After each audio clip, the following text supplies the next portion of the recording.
نحمد و نصلی علی رسولہ الکریم اما بعد فاعوذ باللہ من الشیطان الرجیم بسم اللہ الرحمن الرحیم رب اشرح لی صدری ویسر لی امری واحلل عقدۃ من لسانی یفقہوا قولی ربنا زدنا علما۔ سورۃ اعلیٰ اور سورۃ الغاشیہ کا جوڑا تھا، اور ان دو صورتوں کے درمیان جو نسبت زوجیت تھی مضمون کے لحاظ سے، لفظوں کے لحاظ سے اور معنوی، وہ آپ کو سورۃ اعلیٰ کے ساتھ میں نے بتا دی تھی۔ تو آج ہم آیت نمبر 1 سے شروع کرتے ہیں۔ حل کیا آتا کا آئی آپ کے پاس حدیث بات خبر الغاشیہ ڈھانپ لینے والی کی۔ اب غاشیہ غشی سے ہے، جیسے ایک چیز پر دوسری چیز کا چھا کر اسے ڈھانپ لینا، اور غشی بھی اسی میں سے جو ہم استعمال کرتے ہیں نا، فلاں کو غشی پڑ گئی، دورہ پڑ گیا۔ تو اس میں اللہ تعالیٰ قیامت کے دن کی جو ہیبت ہے نا، اس کی طرف اشارہ کر رہے، اور شروع میں جو آیا ہے حل عطا کا جو سوالیہ انداز آیا ہے، یہ سوالیہ انداز اس لیے نہیں آیا ہے کہ جواب طلب کیا جا رہا ہے، بلکہ کسی چیز کی ہیبت، کسی چیز کی عظمت و شان کے اظہار کے لیے آیا ہے۔ اور یہاں پر جو خطاب ہے اگرچہ عام بھی ہو سکتا ہے، لیکن مخاطب رسول اللہ صلی اللہ علیہ وسلم ہے، کیونکہ پھر آگے آئے گا فذکر انما انت مذکر، کہ تم یاد دہانی کرو تو تم صرف ایک یاد دہانی کر دینے والے ہو۔ غاشیہ کے معنی ہے ڈھانک لینے والی، چھا جانے والی۔ یہاں یہ لفظ قرآن کی صفت کے طور پر استعمال ہوا ہے۔ اس کی وجہ یہ ہے کہ اس کی آفت ایک ہماگیر آفت ہوگی۔ ویسے تو دنیا میں دیکھیں کچھ آتے ہیں نا، ارتھ کوئک آتے ہیں، ہیریکینز آتے ہیں، فلڈز آتے ہیں، تو دنیا کے کسی ایک حصے میں آتے ہیں نا، تو کوئی ایک یا دو ممالک اس سے متاثر ہوتے ہیں، لیکن یہ قیامت کی آفت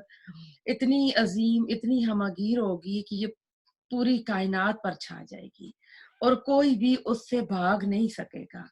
تو یہاں پر رسول اللہ صلی اللہ علیہ وسلم کو کہا گیا ہے، لیکن بات رسول اللہ علیہ وسلم کو کہہ کے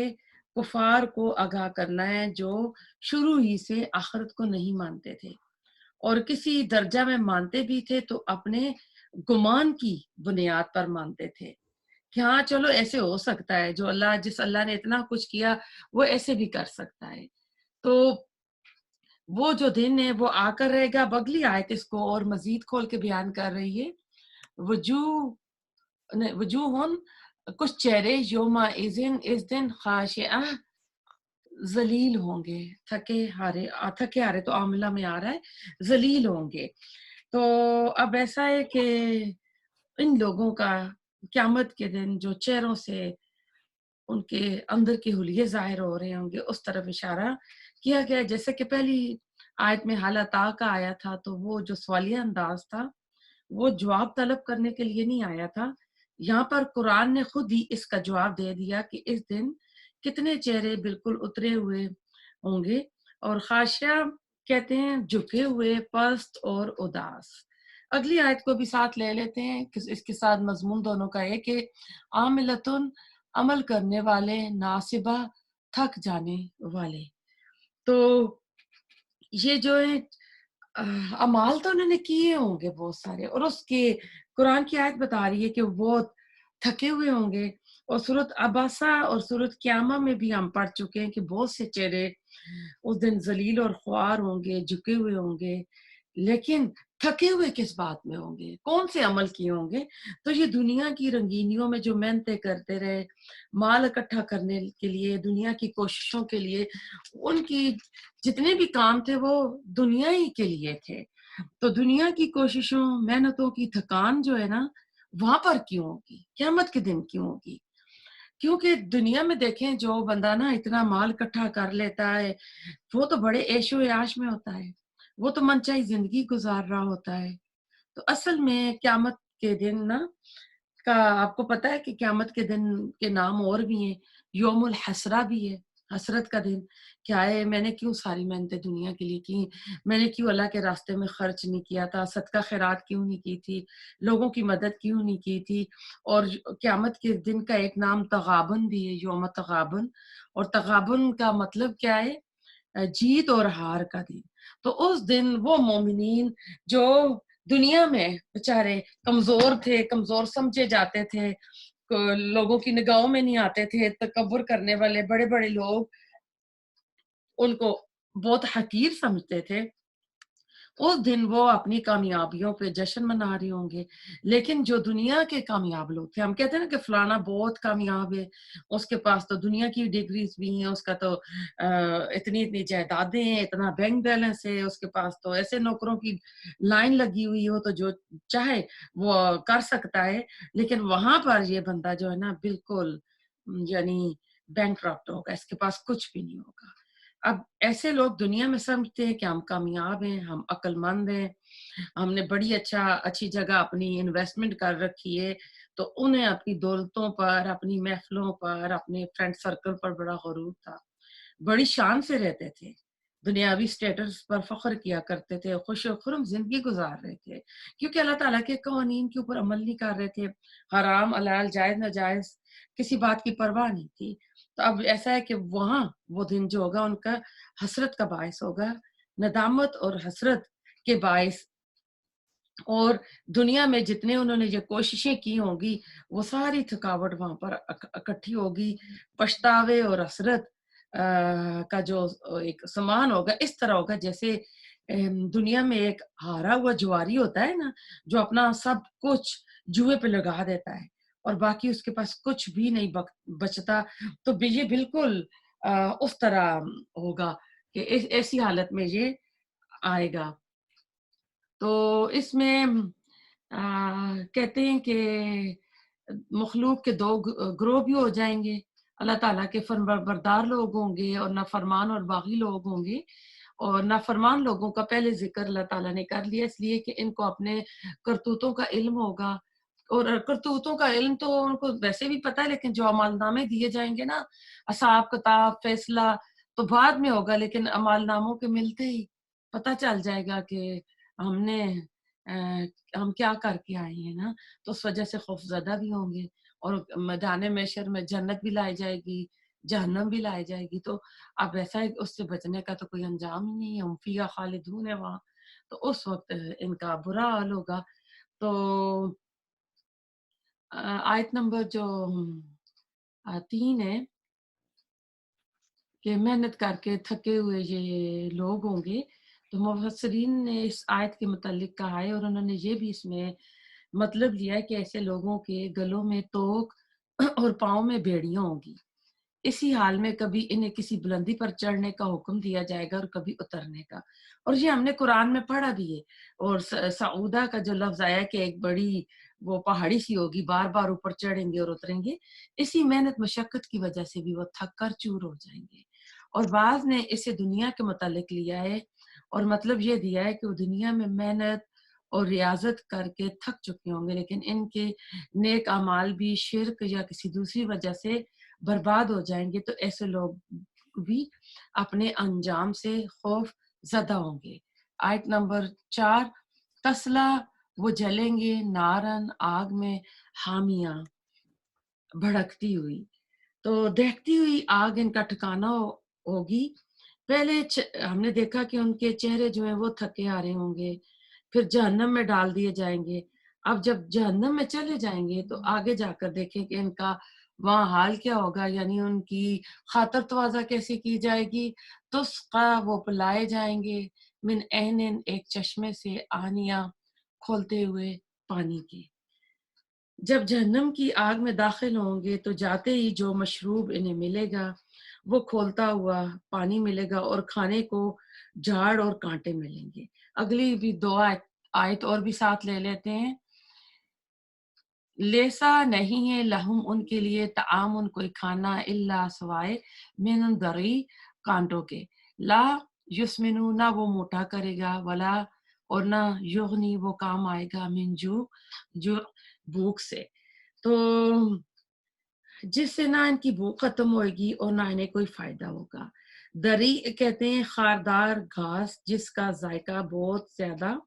کڑوا ہو، جب وہ سوکھ جائے تو وہ زہر بن جائے۔ عربی میں اس کو شبرق بھی کہتے ہیں، وہاں ان کی خاطر مدارت ایسے مشروب سے ہوگی۔ قرآن میں ہم دیکھتے ہیں کہ جہنمیوں کی خوراک کے لیے نا مختلف اور بھی نام آئے ہیں، جیسے تھور کے درخت کا بھی ہم پڑھ چکے ہیں، اور بعض مقامات پر پینے کے لیے غسلین، زخموں کا جو دھوبن ہوتا ہے، پیپ اور خون جو زخموں سے رستا ہے نا، وہ بھی ہم نے پڑھا ہے کہ ان کو دیا جائے گا۔ تو اس سے پتہ چلتا ہے جس طرح دنیا میں مختلف کیٹیگریز کے مہمان آتے ہیں نا، تو ان کی جو خاطر مدارت ہوتی ہے وہ بھی مختلف انداز میں ہوتی ہے۔ کوئی عام سا مسکین سادہ سا آ جائے تو اس کو آپ بس گلاس میں کچھ چیز ڈال کے دے دیں گے، لیکن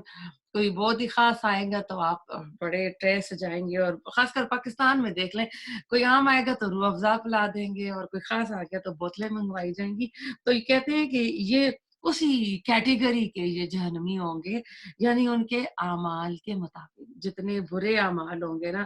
اس حساب سے ان کی خاطر تواضع کی جائے گی۔ اونچی پارٹی آتی ہے تو اعلیٰ قسم کے کھانے پکتے ہیں، اعلیٰ قسم کے ڈنر سیٹ لگتے ہیں، تو بالکل اسی طرح وہاں پر بھی اپنے اپنے گناہوں کے اعتبار سے مجرموں کو اس لحاظ سے عزت سے نوازا جائے گا۔ لگتا ہے جہنم میں کوئی کھانا نہ ہوگا، بھوک سے بے بس ہو کر بےچارے پھر وہ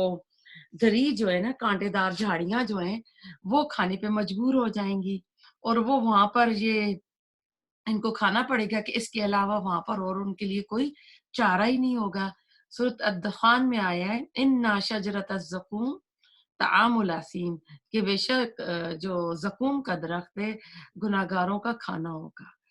تو یہاں پر آیا ہے کانٹے دار جھاڑیوں کا آیا ہے، اسی طرح سورۃ الحاقہ میں آیا ہے وَلَا طَعَامٌ إِلَّا مِنْ غِسْلِينَ، کہ کھانا نہیں ہوگا سوائے زخموں کے دوبن کے، لا یاکلوا الا الخاطئون، نہیں کھائیں گے اس کو مگر گناہگار خطا کار۔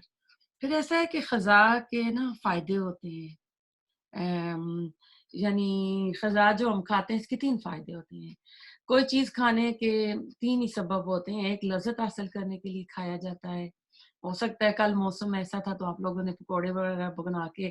کھائے ہوں، کچھ لوگوں نے روزے رکھے ہوں گے، کیونکہ میرے گھر 2 گھروں سے کل افطاری بھی آئی تھی۔ تو دوسرا جو مقصد ہوتا ہے بھوک دور کرنے کے لیے کھانا، اور تیسرا ہوتا ہے غذائیت اور جسم کو تقویت دینے کے لیے، کیونکہ ایک دم بندہ کہتا ہے میرے جسم میں بالکل انرجی نہیں ہے، آپ دودھ گرم کر کے شیک ڈال کے پیتے ہیں یا کچھ اور کھاتے ہیں، تو فروٹ کھاتے ہیں تو آپ کے اندر نا انرجی آ جاتی ہے۔ تو اب دری جو ہے نا، اور جو آیا تھا شجرت الزقوم جو آیا ہے ان کے کھانے، تو اس میں آپ دیکھ لیں کہ نہ تو لذت ہوگی، اور وہ خاردار، بدبودار، تلخ اور زہریلے ہوں گے۔ تو ایسا ہے کہ وہاں انہیں یعنی کوئی بھی فائدہ نہیں ہوگا، الٹا ان کا نقصان ہی نقصان ہوگا۔ اللہم لا تجعلنا منہم، اللہ تعالیٰ ہمیں ان میں سے نہ کرے۔ اب ایسا ہے کہ ہمیشہ قرآن میں یہ قرآن کا بہترین اسلوب ہے کہ ایک کریکٹر کا ذکر ہوتا ہے تو دوسرے کا بھی ہوتا ہے، جہنم کا ذکر ہوتا ہے جنت کا بھی ہوتا ہے، کبھی جنت کا پہلے آ جائے گا ایمان والوں کا، تو بعد میں آ جائے گا کافروں لوگوں کا ذکر اور جہنم کا۔ اب آ رہا ہے کہ یوم ایزن، اس دن ناعمتن، تر و تازہ ہوں گے۔ اب نہ سوری وجوہ ہوئی، میں یہ مس کر گئی تھی، کچھ چہرے اس دن تر و تازہ ہوں گے، لسعیہ، اپنی کوششوں پر راضی ہوں گے، فی جنت عالیہ، بلند جنتوں میں ہوں گے، لا تسمعوا، نہیں وہ سنیں گے، فیہا، اس میں، لاغیہ، کوئی لغ بات۔ اب ایسا ہے کہ آیت نمبر 11 تک ہم چلے گئے ہیں اس میں، تو اب دوسرے گروہ کا ذکر ہو رہا ہے۔ انہوں نے اللہ کی راہ میں اسلام کے لیے محنتیں کی، تھکے ہارے دنیا میں، لیکن وہاں پر ان کے چہرے اشاش بشاش ہوں گے۔ کیوں ہوں گے؟ اپنی کامیابی پر ہوں گے، دنیا کی زندگی کو ترجیح نہیں دی تھی، ہمیشہ آخرت کو اپنا ٹارگٹ بنایا تھا، چہروں پر ہمیشہ فتح مندی سے خوشی جھلک رہی ہوگی۔ دنیا میں تو یہ غریب مسکین قسم کے لوگ تھے، اللہ تعالیٰ کو راضی کر رہے تھے، لساجیہ راضیہ، انہوں نے دنیا میں رہ کر آخرت کے لیے جو کمائی کی آج ان کو اس کا پھل مل رہا ہے، ان کے ہر عمل کا صلہ بھرپور اللہ سبحانہ تعالیٰ ان کو دے گا، ان کے رب نے جو وعدے کیے تھے آج وہ پورے ہو گئے، فی جنت عالیہ، اونچے باغوں میں ہوں گے۔ عرب کے یہاں ایک اچھے باغ کا جو تصور کیا جاتا ہے وہ یہ ہوتا ہے کہ وہ باغ بلندی پر ہو، پھر اس کے ارد گرد جو باؤنڈری ہے وہ کھجوروں کی اونچے اونچے درختوں کی ہو، یعنی درخت اس کی باؤنڈری وال درخت ہیں، اندر جو ہیں لگے ہوئے ہیں انگوروں کی بیلیں ہیں، یعنی باغ بنا ہوا ہے، پھر اس میں چشمے ہو پانی ہو تو اور خوبصورتی ہو جاتی ہے۔ تو یہ اس لیے کہ تاکہ دور سے نظروں کو دلکش معلوم ہو۔ پھر ایسا ہے کہ اونچی جگہ پر جو باغ ہوتا ہے وہ سیلاب وغیرہ سے بھی محفوظ رہتا ہے۔ لا تسمعوا فیہا لاغیہ، تو جہنم والوں کے لیے اکثر قرآن میں بتایا گیا ہے کہ جو ہی وہ جہنم میں داخل ہوں گے تو ایک دوسرے پر لعنت کریں گے کہ فلاں نے ہم کو گمراہ کیا، وہ گمراہ تھا، اگر ہمیں وہ نہ کہتا تو ہم ہدایت پر ہوتے۔ یعنی آپ نے دیکھا ہوگا کہ لیڈرز اور ان کے جو فالوورز ہوتے ہیں ان میں تو میں ہو رہی ہوگی۔ جو فالوورز تھے وہ اپنے لیڈرز کے لیے ہم قرآن میں پڑھ چکے ہیں کہ وہ اللہ سے دعا کریں گے کہ اللہ آج ان کو دوہرا عذاب دے، وہ مطالبہ کریں گے کہ انہوں نے ہم کو گمراہ کیا تو ان کو آج دوہرا عذاب دے، اور لیڈر کیا کہیں گے، ہم نے تو وہی بتایا تھا جو ہم خود تھے، تم نے پیروی کر کے خود ہی اپنی شامت کو دعوت دی ہے، یعنی تم پیروی نہ کرتے۔ اسی طرح تو ابلیس بھی کہے گا۔ تو اسی طرح جنت والے جب جنت میں جائیں گے تو ان کا استقبال ایک فتح مند ٹیم کی طرح ہوگا، جیسے کرکٹ کی ٹیم آتی ہے نا، تو جب جیت کے آتی ہے تو جس طرح ایئرپورٹ پہ اس کا خیر مقدم کیا جاتا ہے۔ خیر مثال تو ایسی نہیں دینی چاہیے، لیکن کیونکہ ہم زیادہ تر ایسی چیزیں دیکھتے رہتے ہیں نا، لیکن جنت والوں کی تو بہت ہی اعلیٰ شان ہوگی۔ ویسے تو یہ کرکٹ میچ لوڈو یہ وہ اسلامکلی تو یہ ہے ہی نہیں ہے کہ ایسا پورے پورے دن ضائع ہو، انسان اپنی عبادت سے دور ہو۔ تو ایسا ہے کہ آپس میں بھی یہ ایک دوسرے کو مبارکباد دے رہے ہوں گے، خوشیوں کا مبارکباد کا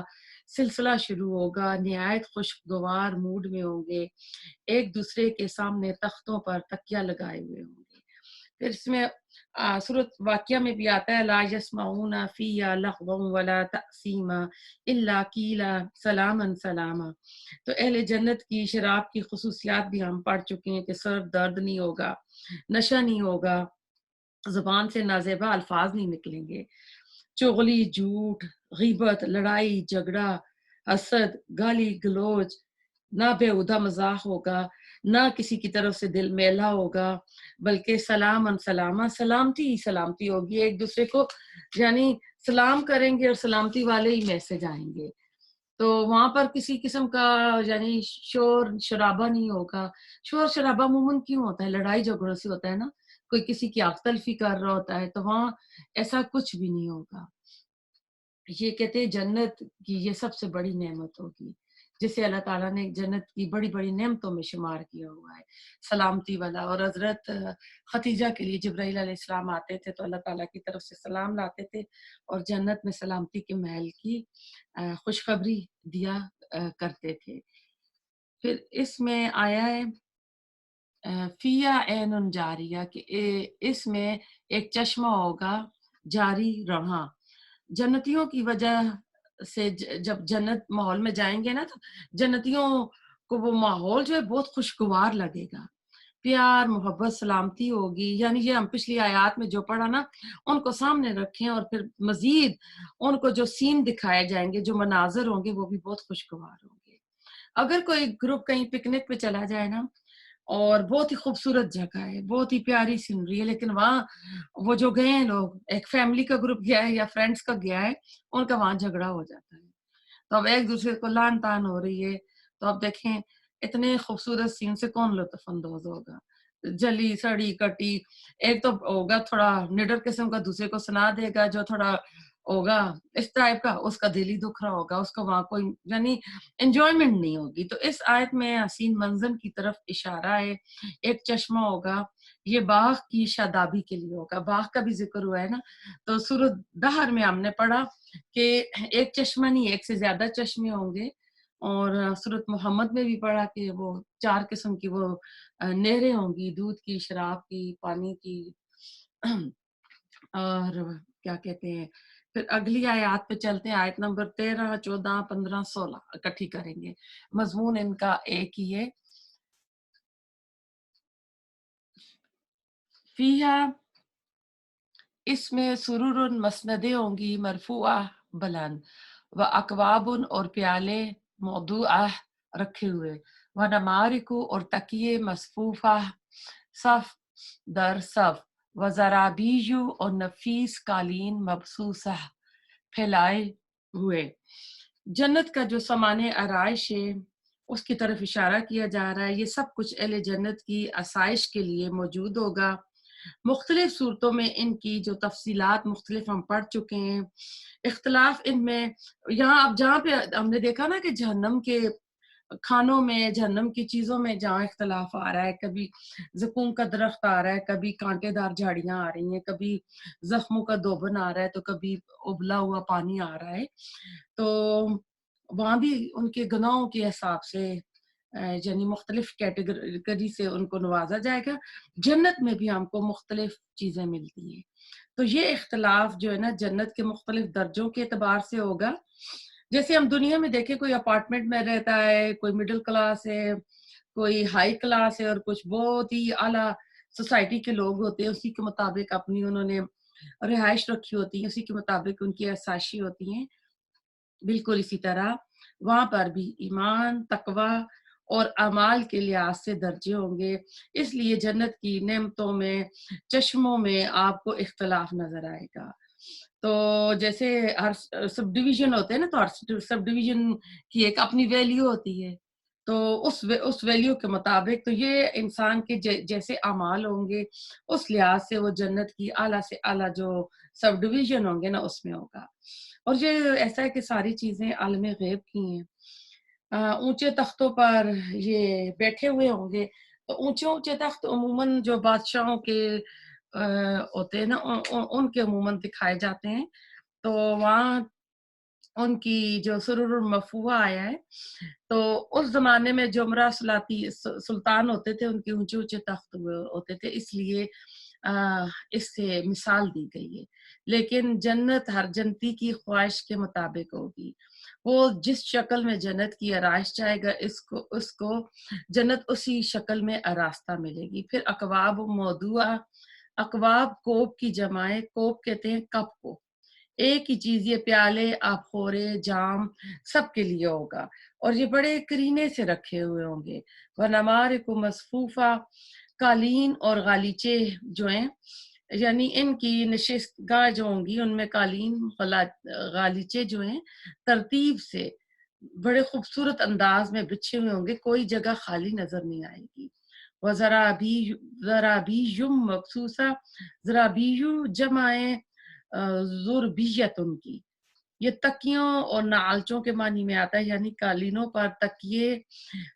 کشن وغیرہ رکھے ہوں گے، بیٹھنے والے جہاں چاہیں بیٹھیں گے، تو ان کی یعنی آرام کے لیے، ان کی آسائش کے لیے یہ ساری چیزیں ہوں گی۔ جیسے آج ہم صوفوں کا کر لیں، گدیاں کر لیں، اوپر تکیے رکھ لیتے ہیں، کشن رکھ لیتے ہیں، تو یہ ساری چیزیں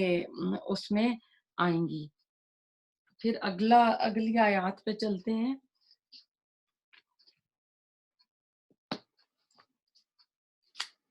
آیت نمبر 17، افلا، کیا پھر نہیں، ینظرون وہ دیکھتے، الی الابل طرف اونٹوں کے، کیفا کیسے، خلقت وہ پیدا کیے گئے، و الی السماء اور طرف آسمان کے، کیفا کیسے، رفعت وہ بلند کیا گیا، و الی الجبال اور طرف پہاڑوں کے، کیفا کیسے، نصبت وہ نصب کیے گئے، و الی الارض اور طرف زمین کے، کیفا کس طرح، سطحت بچھا دی گئی۔ تو ایسا ہے کہ قیامت کی بعض نشانیوں کے بعد اللہ تعالیٰ کائنات کی نشانیوں کی طرف اللہ تعالیٰ جو ہے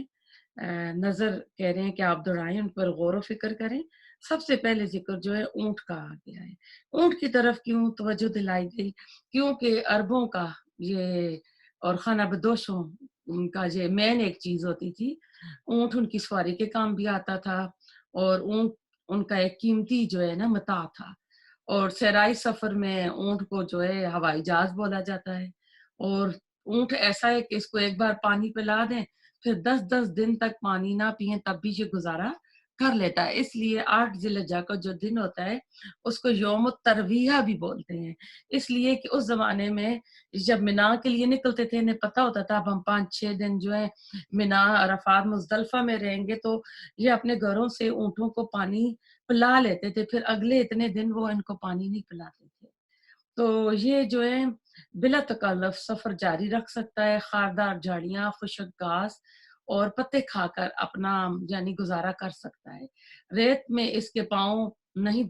دستے اور آسانی سے یہ سفر کرتا ہے، ریت کی وجہ سے تھک نہیں جاتا. اگر ہم ریت پر چلیں نا تو ہمارا ریت پر چلنا کتنا مشکل ہو جاتا ہے، اور سب سے بڑھ کر یہ کہ یہ بار بردار جانوروں سے زیادہ بوجھ اٹھاتا ہے. یہ جانور ان لوگوں کی روح روا میں تھا اور ہر وقت ہر گھر میں بندھا ہوا تھا، ہر بندہ اس سے واقف تھا. تو اس لیے اللہ تعالیٰ نے اونٹ کی طرف ان کی توجہ دلائی کہ تم اور صحرا میں تو اونٹ ہوتا ہی لازمی چیز ہے، تو تم اس کی یعنی خلقت پہ تم غور نہیں کرتے کہ اللہ تعالیٰ نے اس کو کس طرح بنایا ہے. اتنا اونچا بھاری جانور لیکن کس طرح انسان کے انڈر کنٹرول ہو جاتا ہے. اس کی جسامت دیکھو، تم اس کے ناک میں نکیل ڈال کر جدھر چاہو تم اس کو لیے پھرتے ہو اور وہ تمہاری اطاعت کرتا ہے، اور دن رات کا تمہارا یعنی یہ سفر ہے، اور صحرا میں تمہارا یہ سفینہ بھی ہے، ہفتہ ہفتہ بار وہ بھوک اور پیاس کا مقابلہ کرتا ہے. تو اللہ تعالیٰ کہہ رہے ہیں کہ تم اس کو اونٹ کو دیکھو کہ کس طرح تمہاری خدمت میں لگا ہوا ہے، اسی طرح تم اللہ تعالیٰ اپنے خالق مالک کو پہچانو اور اپنے رب کا شکر گزار بندہ بن کر زندگی گزارو، جس نے اس کے لیے بغیر کسی یعنی مشکل کے اللہ تعالیٰ نے تمہیں اتنی آسائشیں دے رکھی ہیں کہ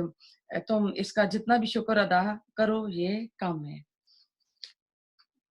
ویسے تو تمام جانور ہیں لیکن خاص کر ادھر اونٹ کا ذکر ہوا ہے. پھر اس کے بعد اللہ تعالیٰ وَإِلَى السَّمَاءِ كَيْفَ رُفِعَتْ، اللہ تعالیٰ کہتے ہیں کہ آسمان کی طرف دیکھو کہ کس طرح اس کو بلند کر دیا. یعنی اونٹ جیسے طویل القامت جانور کا ذکر آیا تو وہیں پر اللہ تعالیٰ نے آسمان کی طرف توجہ دلائی کہ وہ آسمان پر کیوں غور نہیں کرتے کہ یہ نیلی چھت جو بلند کی گئی ہے بالکل یعنی نہ اس کا کوئی کنارہ ملتا ہے، نہ اس میں کوئی سلوٹ نظر آتی ہے، نہ اس کا کوئی ستون ہے، پھر بھی عجیب معاملہ ہے کہ یہ کیوں نہیں اس کے اوپر ایمان لاتے. کوئی ماہر سے ماہر انجینئر بھی بڑی سی بڑی دوربین سے بھی دیکھے تو اس میں اس کو معمولی سا رخنا بھی نظر نہیں آتا. صورت ملک میں اللہ تعالیٰ نے چیلنج کیا ہے نا کہ پھر دوبارہ دیکھو، پھر نظر گھما کر دیکھو کہ تمہیں اس میں علم فطور کو کوئی نظر تمہیں کوئی نظر آتا ہے، کوئی چھوٹا سا بھی کوئی اس میں نقص. پھر وَإِلَى الْجِبَالِ كَيْفَ نُصِبَتْ، تو اللہ تعالیٰ نے آسمان اور اس کے عجائبات کی ایک طرح سے سیر کرانے کے بعد دوبارہ اللہ تعالیٰ زمین کی طرف توجہ دلوا رہا ہے کہ زمین کے اوپر بلند و بالا اتنے اتنے بڑے جو پہاڑ ہیں، ان پہاڑوں کو دیکھو کہ یہ کس طرح نصب کیے گئے ہیں. وہ زمین کے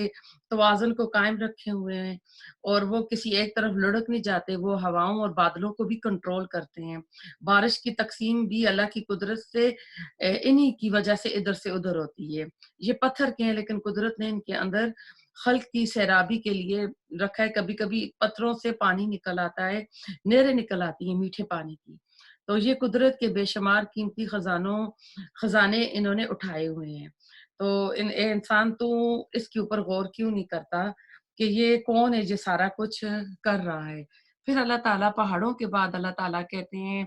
وَإِلَى الْأَرْضِ كَيْفَ سُطِحَتْ، کہ زمین کو دیکھو کہ اللہ تعالیٰ نے اس کو کس طرح بچھا دیا. یعنی ایک طرح پوری کائنات کی سیر کرا کے دوبارہ اب زمین کی طرف جس کے اوپر ہم رہتے ہیں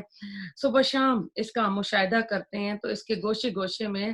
یعنی اس کے گوشے گوشے کی پرورش سے اس کی یعنی معلومات ہمارے پاس ہے. اس کے میدانوں میں اس کے کھیت، اس کے باغ، اس کے نہریں، اس کے کنویں، اس کے چشمے، کھیت، یعنی سب جو ہے انسان جو ہے اپنے استعمال میں لاتا ہے. اس کے جنگل، اس کی وادیاں، تو اس کے جانور جو ہیں اسی زمین پر پھرتے ہیں. اسی زمین سے انسان کی پیدائش ہوئی، نطفہ جو آیا، پھر اسی زمین میں انسان مرتا ہے تو اسی زمین میں جا کے دفن ہوتا ہے، اور پھر اسی زمین سے انسان کی تمام ضروریات کی چیزیں مل رہی ہیں. تو پھر اللہ تعالیٰ کہہ رہا ہے کہ کون ہے جو اپنے مالک کی پسند کے مطابق زندگی گزارتا ہے، اور کون ہے جو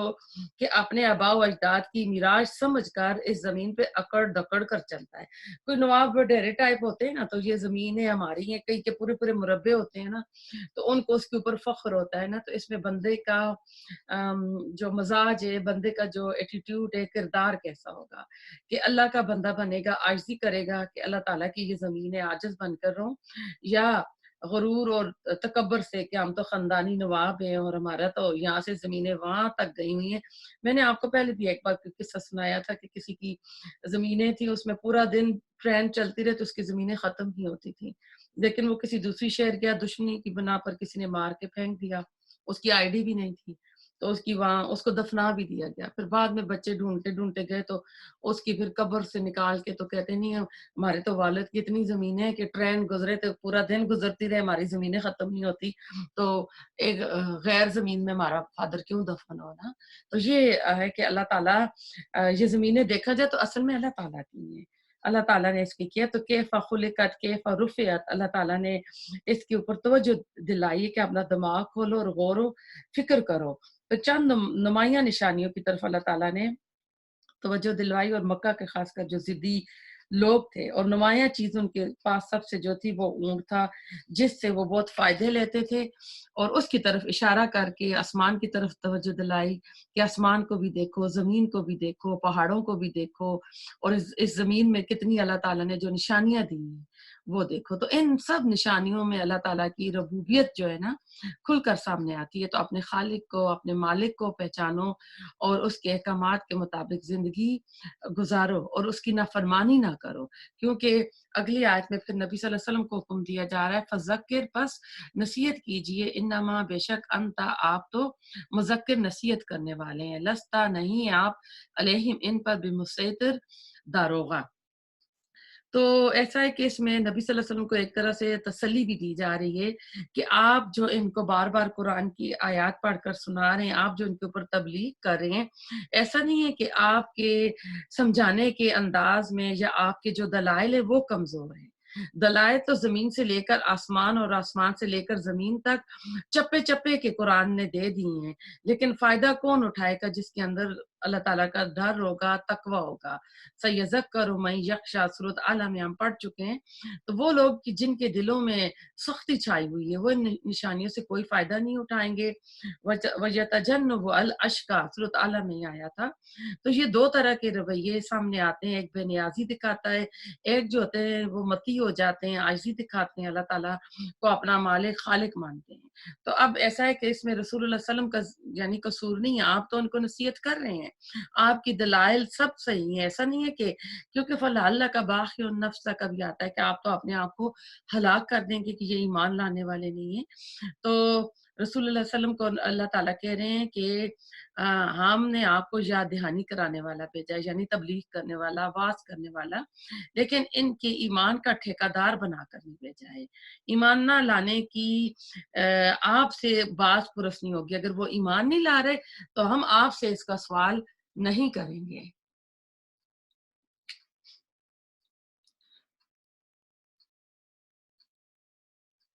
اللہ مگر من وہ جس نے تولا منہ موڑا و کفر اور اس نے انکار کیا، فیعذبہ تو عذاب دے گا اسے اللہ اللہ العذاب عذاب الاکبر سب سے بڑا۔ تو اللہ تعالیٰ کہہ رہے ہیں اس میں ان آیات میں کہ جو یعنی آپ رسول اللہ علیہ وسلم کی دعوت سے جو فیض یاب ہوں گے اور جو منہ موڑیں گے، ان کے انجام کا بتایا جا رہا ہے۔ جو منہ موڑیں گے، کفر کریں گے، تو اللہ تعالیٰ ان کو بڑے عذاب سے دوچار کرے گا۔ عذاب الاکبر سے مراد جہنم کا عذاب ہے، جو دنیا کے تمام عذابوں سے بڑا ہوگا۔ اس دنیا کا کوئی عذاب، اس میں جو شدت ہے، گرمی ہے، وہ جو جہنم کا عذاب ہے اس کا مقابلہ نہیں کر سکتے۔ دنیا کے عذاب جو ہوتے ہیں، جو ہوتے ہیں فارسی لوگ جو ہوتے ہیں، آگ پرست جو ہوتے ہیں، تو ہر وقت آگ لگائی رکھتے ہیں، انہیں پتہ ہوتا ہے کہ آگ بجھ جائے گی۔ سلیمان فارسی کا بھی اگر آپ نے سٹوری سنی ہو تو ان کے گھر یہ آگ جلتی رہتی تھی، آگ کے پجاری تھے۔ تو دنیا کی آگ جو ہے کسی وقت بھی بجھ سکتی ہے، لیکن جہنم کی آگ نہیں بجھے گی، بلکہ ایسا ہے کہ اس میں آیا کہ آگ کو اور سے اور مزید کیا جائے گا، ان کی سکن جو ہیں جلدیں جل جائیں گی تو دوسری جلدیں دی جائیں گی ان کو، کہ عذاب کی جو شدت ہے وہ کم نہ ہو، وہ زیادہ سے زیادہ رہے۔ اللہم لا تجعلنا منہم، اللہ تعالیٰ ہمیں ان میں سے نہ کرے۔ پھر آیا انا الینا، بے شک ہماری طرف ایابہم لوٹنا ہے ان کا، ثم پھر انا بے شک علینا ہمارے ہی ذمہ حسابہم حساب ہے ان کا، اللہم حاسبنی حسابا یسیر، اللہ ہم سب کا حساب آسان کرے۔ یعنی کوئی بھی اس غلط فہمی میں نہ رہے، اس مغالطے میں نہ رہے کہ یہ قرآن کی جو آیات ہم پڑھیں یہ صرف ایک محض دھمکی ہے، بلکہ یہ اٹل حقیقت ہے، ایسا ہوگا۔ ہر جان کی واپسی اللہ سبحانہ تعالیٰ کی طرف ہوگی، اور اللہ تعالیٰ کہہ رہے ہیں یہ ہمارے اوپر واجب ہے، لازم ہے کہ ہم لوگوں کا حساب کریں اور ان کے اعمال کے مطابق ان کو جزا اور سزا دیں۔ اگر ہم ایسا نہ کریں تو اس کے معنی یہ ہوں گے کہ یہ دنیا صرف ایک بازیچہ اطفال ہے، یعنی ایک پلے گراؤنڈ نہیں ہے، کھیلنے کی جگہ نہیں ہے، یعنی یہ دنیا بالکل بے مقصد بے حکمت اللہ تعالیٰ نے نہیں بنائی ہے، بلکہ اللہ تعالیٰ نے اس لیے بنائی ہے کہ اللہ تعالیٰ سب کا حساب کتاب کرے گا۔ تو اس میں اللہ تعالیٰ ہمیں عمل کی توفیق دے۔ یہ سورج جہاں پہ ختم ہوتی ہے، ربنا تقبل منا انک انت السمیع العلیم وتب علینا انک انت التواب الرحیم۔